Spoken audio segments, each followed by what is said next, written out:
everyone, welcome back to Sunny Live Show, and thank you so much guys for tuning in. I'm back again with them Mzansi Soap Stories, and today I talk about Umkhokha. Ayi bakithi abantu ke sengibonile ukuthi bakhathazekile ngempela ngale storyline esikhona sokuthi ke umkhululi wamaJudiya uZamcolo phela angase angabuye entabeni ayeke kwelamathongo njengoba ke kwenzeka nako babamkhulu bakhe.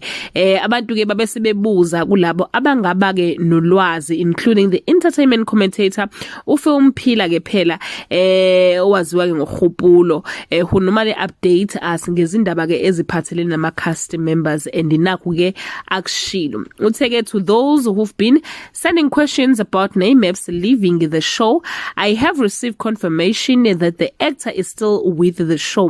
Rhythm World, the production company producing the show, has confirmed that the actor is still shooting the show.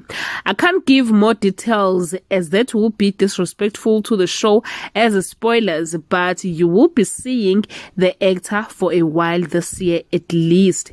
So guys, Nakhu impela akushilo umoya phansi ke bakithi maJudiya amahle ngoba sengibone nani ukuthi cha niyiwa amaJudiya kodwa ke asemfihlakalweni. Umkhululi wenu uzobuya entabeni aqhubeke ke ahole ibandla lamaJudiya ngocobo olukhulu ke manje ke alwamukele ke entabeni. So guys, it is confirmed akayindawo uname maps noma ke usiphamandla yize ke kulo January singazombona kakhulu.